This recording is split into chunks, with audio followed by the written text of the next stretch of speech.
Hello students, तो स्वागत है आप सभी का एक बार फिर से आपके अपने चैनल एटीएम क्लासेस में। तो आज हम लोग करने वाले हैं पेपर 12 आपका जो है उसका हम लोग इम्पोर्टेंट क्वेश्चन करेंगे जो कि आपके आने वाले एग्जाम में आएगा। जिसमें कि सबसे फर्स्ट क्वेश्चन जो है वो है द लेग्रांजेस ब्रैकेट ऑफ जो लेग्रांजेस ब्रैकेट है ये कम्यूटेटिव लॉ फॉलो नहीं करता है। इसको हम लोग को प्रूव करना है, ठीक है। उसका प्रॉपर्टीज है जिसको प्रूव करना है। यहाँ पर डायरेक्ट मैंने लिखा हुआ है, अपने अकॉर्डिंग लिखा हुआ था। तो यहाँ क्वेश्चन ये था कि लेग्रांजेस ब्रैकेट जो है कम्यूटेटिव प्रॉपर्टी फॉलो नहीं करता है। तो हम लोग को शो करना है एफ जी और जी एफ जो है आपका लेग्रांजियस ब्रैकेट ये इक्वल नहीं होता है, ठीक है। इसको हम लोग करेंगे। तो उससे पहले हम लोग देख लेते हैं कि लेग्रांजियन ब्रैकेट जो है वो होता क्या है, ठीक है। तो अगर लेग्रांजियस ब्रैकेट की बात करें हम लोग तो ये होता है एफ जी, इसको डिनोट करते हैं हम लोग स्मॉल ब्रैकेट में, ठीक है। समेशन के आएगा आपका डेल क्यू से स्टार्टिंग होगा, क्यू के से, ठीक है। यहाँ पर एक आपका पोजीशन वेक्टर होता है, मोमेंटम होता है आपका पी। तो del Q by Q K by del F del P K by del G minus del P K by del F del Q K by del G, ये है आपका Lagrange's bracket of F G, ठीक है। तो हम लोग को दिखाना है ये, ठीक है। तो आगे हम लोग बढ़े अगर, ठीक है। तो इसमें आप यहाँ देख पा रहे होंगे एफ जी, सबसे पहले लेके स्टार्ट करेंगे हम लोग एफ जी से कि एफ जी होता क्या है। तो ये आपका हो गया, ये एफ जी जो डिफिनेशन था वही यहाँ पर हम लोग साफ साफ चिपका देंगे। उसके बाद यहाँ से हम लोग माइनस कॉमन लेंगे, ठीक है। माइनस कॉमन लेने के बाद इसको एक्सचेंज करेंगे, पहले माइनस कॉमन ली है, ठीक है। तो ये वाला पहले आ गया, ये वाला बाद में चला जाएगा, फिर दोनों एक्सचेंज हो जाएगा, ये इधर आ जाएगा, ये इधर चला जाएगा, ठीक है। और उसके बाद ये पूरा का पूरा जो आपको मिलेगा वो मिल जाएगा जी और एफ। तो आपको यहाँ दिख पा रहा होगा कि एफ ऑफ जी और जी ऑफ एफ ये इक्वल नहीं है, आपका बीच में माइनस साइन आ रहा है, जिसके कारण जो है लेग्रांजियस ब्रैकेट जो है कम्यूटेटिव प्रॉपर्टी फॉलो नहीं करता है। ये हमारा जो है फर्स्ट क्वेश्चन था, ठीक है। सेकेंड आते हैं हम लोग, prove that the transformation q log log 1/q sine p और p बराबर q कॉट p, ये जो है कैनोनिकल है, ये हम लोग को प्रूव करना है। और generating function F Q Q बताना है। चार तरह का फंक्शन होता है जिसमें से एक हम लोग को पूछा गया है इस क्वेश्चन में। तो इसमें सबसे पहले हम लोग क्या करेंगे, इसको लेके चलेंगे P D q minus P D Q.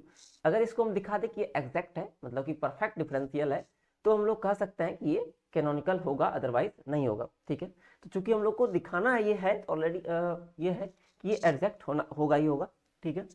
तो सबसे पहले हम लोग क्या किए, तो ये फॉर्मूला आपको याद रखना है एक तो कि P D q minus P D Q, ये स्मॉल पी है, ठीक है। और यहाँ पर कैपिटल पी कैपिटल क्यू है, यहाँ स्मॉल पी स्मॉल क्यू है, ठीक है। ये आप ध्यान रखिएगा, इसमें उल्टा नहीं लिखिएगा।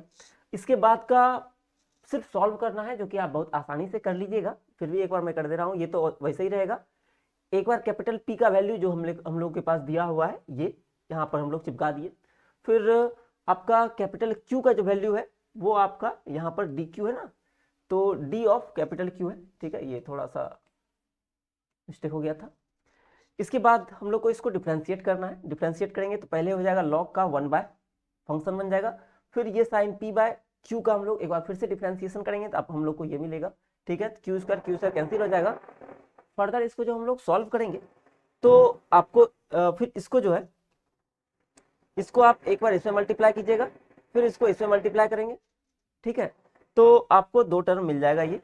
फिर ये वाले टर्म और ये वाले टर्म को हम लोग एक साथ रखेंगे, और यहाँ कॉट स्क्वायर पी का जो वैल्यू है ना, माइनस के साथ माइनस कॉट स्क्वायर पी का वैल्यू वो हो जाएगा 1 माइनस कॉसेक स्क्वायर पी। और यहाँ पर फिर आप देखिएगा, यहाँ से डी क्यू और डी क्यू कॉमन लेंगे, तो p plus cot p into d q plus q into 1 minus cosec square p d p, ठीक है। ये मिल गया। और इस पूरे को हम लोग को लिख सकते हैं डी ऑफ पहला फंक्शन गुना दूसरा function, first function into second function हम लोग लिख सकते हैं। तो ये आपका जो है आ गया सेकेंड क्वेश्चन जो है हो गया, ठीक है।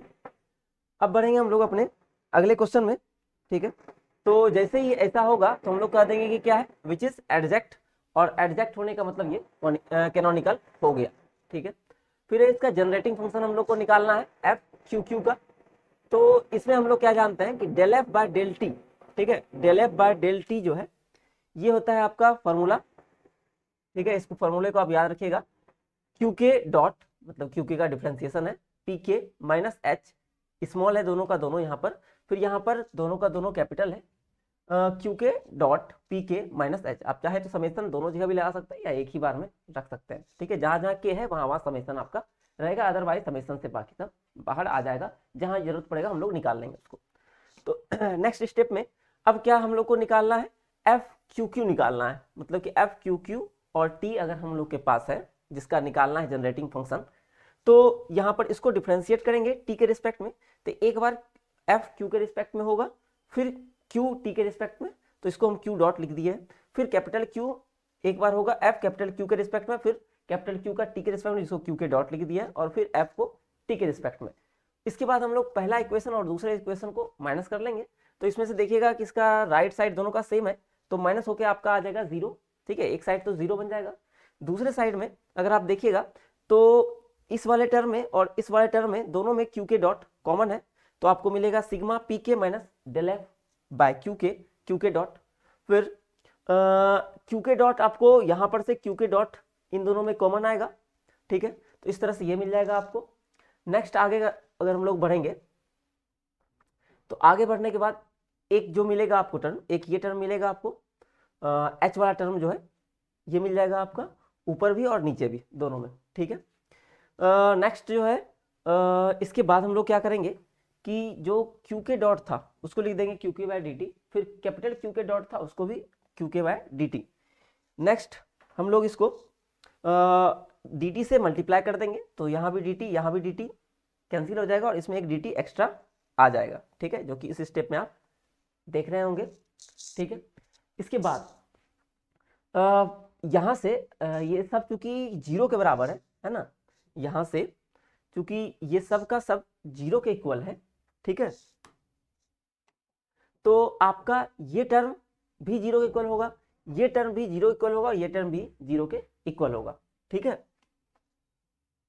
मतलब कि ये पूरा का पूरा 0 के इक्वल होगा, ये पूरा का पूरा 0 के इक्वल होगा और ये भी पूरा 0 के इक्वल होगा। तो फर्स्ट वाले से आपको मिल जाएगा पीके का, ठीक है, स्मॉल पीके का वैल्यू, सेकंड वाले से मिलेगा कैपिटल पीके का वैल्यू, और तीसरे वाले से आपको del f by del t का वैल्यू मिल जाएगा। और इन दोनों को फिर फर्दर हम लोग सॉल्व करते हैं, तो हम लोग का ये जो ट्रांसफॉर्मेशन वाला है ये इक्वेशन आ जाता है, यहाँ पर आपको दिख रहा होगा क्यू के यहाँ पर मिल रहा होगा और पी के बराबर भी हम लोग को मिल रहा है, ठीक है। ये हो गया आपका क्वेश्चन सॉल्व। इसके बाद बढ़ते हैं हम लोग अपने अगले क्वेश्चन में। जो क्वेश्चन है आपका, find the motion of simple pendulum applying Lagrange's equation of motion. तो इक्वेशन ऑफ मोशन निकालना है हम लोग को सिंपल पेंडुलम का, क्या होता है सिंपल पेंडुलम और स्फेरिकल पेंडुलम, दोनों क्वेश्चन मैंने इसमें लिया हुआ है। तो सिंपल पेंडुलम का अगर हम लोग बात करें तो सबसे पहले तो ये आपका फिगर हो गया, ठीक है, कि एक पेंडुलम था आपका, ये आपका कोई पेंडुलम है, ठीक है, ये पेंडुलम था और जो इसका ये पोजीशन था, बाद में ये पेंडुलम यहाँ आ गया है, ठीक है, इसके बीच का एंगल थीटा हो गया, इसका लेंथ एल था, ठीक है ना, इसका लेंथ जो है वो एल था, ये डिस्टेंस जो कवर किया वो डिस्टेंस आपका एस है, ठीक है, जिसको कि हम लोग निकाल लेंगे फार्मूला से, है ना, आर्क वाले फार्मूला से ये हो जाएगा एल इंटू थीटा आ जाएगा। इसके बाद इसका मास जो है वो एम दिया हुआ है, ठीक, इस यहाँ से एक परपेंडिकुलर ड्रॉ किए हैं और इसका वैल्यू आ गया उसके हिसाब से फिर L minus L cos theta, तो पूरा का डिस्टेंस है एल, पूरा है एल, ये आ गया एल कॉस थीटा, तो यहां से लेकर के यहां तक का डिस्टेंस आपका हो गया L minus L cos theta, ठीक है। इसी के बारे में यहाँ पर लिखा हुआ भी है, जिसको आप लोग आराम से कर लीजिएगा, यहाँ पर से ए बी का वैल्यू निकाला हुआ है जो कि हम लोग निकाले हुए थे यहाँ पर। इसके बाद हम लोग जानते हैं कि लेग्रांजियस क्या होता है, टी माइनस बी, टी के बारे में हमको पता हो, काइनेटिक एनर्जी है, बी जो है आपका पोटेंशियल एनर्जी है, टी का वैल्यू बैठाएंगे, बी का वैल्यू उसमें पुट करेंगे, तो टी हमारा होता है हाफ एम बी स्क्वायर, जहाँ पर बी का मतलब हो गया आपका velocity d s by D t, तो एस का वैल्यू अभी हम लोग क्या आया था, एल आपका आया था एल थीटा आया था। तो इसको डिफ्रेंशिएट करेंगे टी के रिस्पेक्ट में, तो एल तो चेंज होने से रहा, तो एल आ जाएगा बाहर क्योंकि वो लेंथ ऑफ स्ट्रिंग है। चेंज कौन होगा, थीटा, है ना। पेंडुलम यहाँ से जब यहाँ जा रहा है तो सिर्फ एंगल चेंज हो रहा है, इसका लेंथ चेंज नहीं हो रहा है। तो D theta by D T आ गया, जो कि बन गया थीटा डॉट। और यहाँ से फिर हम लोग को जो v का वैल्यू था यहाँ चिपका दिया, टी का वैल्यू आ गया।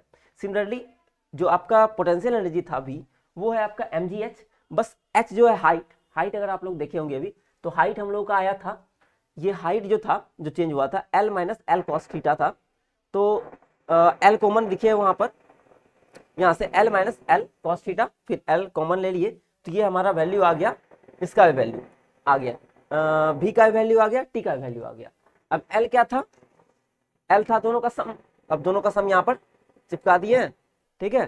तो ये आपका आ गया l का लेग्रांजियन, ठीक है, लेग्रांजियन आ गया। t माइनस v जो था, इसमें t और v का वैल्यू बैठा दिए, तो लेग्रांजियन आ गया। अब हम लोग लिखेंगे लेग्रांजियन इक्वेशन, ठीक है।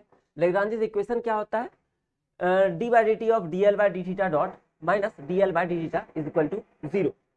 अब यहाँ पर एक बार जो एल का वैल्यू आया था उसको थीटा डॉट के रिस्पेक्ट में करेंगे डिफरेंशिएट, और एक बार एल को करेंगे थीटा के रिस्पेक्ट में डिफरेंशिएट। ये जो भी हम लोग को आया था पीछे, इसको हम लोग को डिफरेंशिएट करना है, एक बार थीटा के रिस्पेक्ट में, एक बार थीटा डॉट के रिस्पेक्ट में, ठीक है।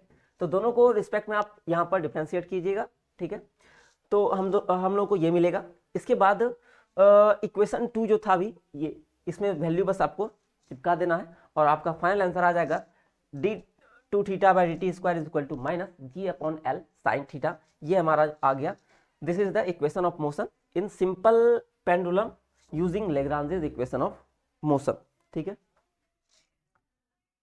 नेक्स्ट क्वेश्चन है आपका, using invariance of bilinear form so that this is canonical. इसको हम लोग को कैनोनिकल दिखाना है, ठीक है। तो गिवन दैट Q दिया हुआ है, P दिया हुआ है, तो कैनोनिकल दिखाने का एक तरीका हम लोग सीखे थे, यहां हम लोग को दिखाना है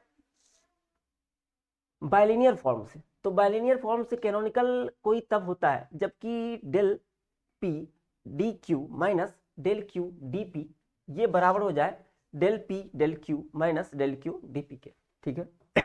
तो इसमें कुछ करना नहीं है, सिर्फ डिफ्रेंशिएट कर देना है आपको। P Q का वैल्यू यहाँ पर रख करके उसको डिफ्रेंशिएट करना है, जैसे डी होगा वैसा वैसा ही काम डेल करेगा, ठीक है। और बहुत आराम से इसमें आपका आंसर आ जाएगा। फिर भी एक बार आप देख लीजिए 10-15 सेकंड में। तो यहाँ पर डी क्यू निकाल लिए, मतलब जो क्यू दिया हुआ था, ये जो क्यू था इसको डिफ्रेंशिएट कर लिए तो डी क्यू आ जाएगा, है ना, minus P square D P. उसी तरह से फिर डेल क्यू निकाल लेंगे, है ना। सबको हम लोग इसी तरह से डिफ्रेंशिएट करेंगे दोनों साइड को, इधर भी, तो आपको सबका वैल्यू आ जाएगा। इसके बाद जब आपको चारों वैल्यू आ जाएगा तो बस आपको इसमें पुट करना है इसका वैल्यू, और इसको दिखा देना है इसके बराबर। तो आप इसको दो तरीके से कर सकते हैं, इसका वैल्यू निकाल लीजिए, इसका वैल्यू निकाल लीजिए, दोनों दिखा दिए इक्वल है। या दूसरा तरीका जो यहाँ पर दिखाया गया, इसका वैल्यू निकाले और उसको इसके टर्म में हम लोग ला दिए, ठीक है। यहाँ पर ये आ गया है इसके टर्म में, ठीक है। तो दोनों इक्वल आ गया, जैसे इक्वल आया तो हम लोग कह दिए कि ये जो है आपका क्या है, बाइलिनियर ट्रांसफॉर्मेशन जो है ये कैनोनिकल है, ठीक है। इसके बाद इसी में जो है एक और क्वेश्चन था आपका, discuss the motion of particle about revolving axis. Revolving axis में जो हम लोग को क्या करना है, इसका मोशन डिस्क्राइब करना है, ठीक है। तो ये आपका फिगर हो गया, यहाँ पर पी पॉइंट कोई पॉइंट है, इसका यहाँ पर इमेज बन रहा है, और फिर क्यू का यहाँ पर बन रहा है ए पर, ठीक है। सबके बारे में यहाँ पर लिखा हुआ है, ठीक है, कौन सा चीज़ क्या है। तो ये एक बार आप देख लीजिएगा, यहाँ पढ़ नहीं रहे हैं, जिस सिर्फ जो इंपॉर्टेंट चीज़ था कि पी का पोजीशन क्यू था और क्यू का प्रोजेक्शन जो है ए था, ये हम बस दिखाएं, ठीक है, वो यहाँ पर है। तो इसमें अगर हम देखेंगे, यहाँ से अगर स्टार्ट करें हम लोग, लेट द प्रोजेक्शन, वही प्रोजेक्शन वाला बात है सब कुछ। यहाँ से लेट यू भी be the velocity of P, वो जो पी दिया हुआ था उसका वेलोसिटी है अबाउट द फिक्स्ड एक्सिस।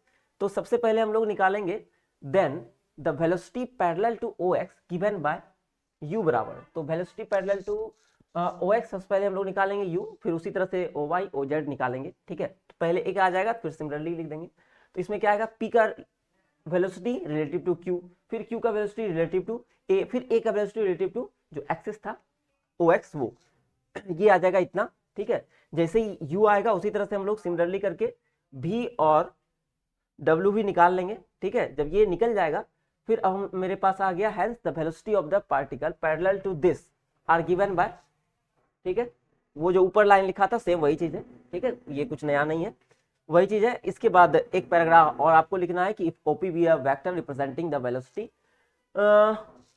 और ओमेगा आपका एंगुलर वेलोसिटी है, तो यू भी denote it's components along the moving axis ox oy oz, then rate of displacement of the point p represent the rate of change of the component of this vector, these components are, तो ये component क्या हो जाएगा आपका, ये आ जाएगा, और finally आपका ये जो है ये भी आंसर आ जाएगा, ठीक है। इसके बाद थोड़ा सा और देख लेते हैं हम लोग, बस यहाँ पर वैसे ही आप देख लीजिए, आप लोग समय है नहीं, कि ये आपका डिस्कस द स्फेरिकल पेंडुलम का है आपका उसका मोशन है, ठीक है।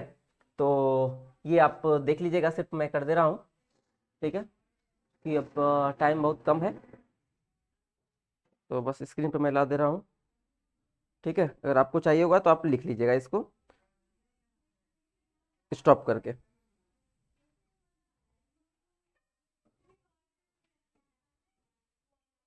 ठीक है। तो ये आपका आंसर हो गया, यहाँ तक ये थोड़ा बड़ा था। तो अभी तक का जो चारों पेपर है उसमें सबसे ज़्यादा हार्ड हमको जो लग रहा है यही लग रहा है।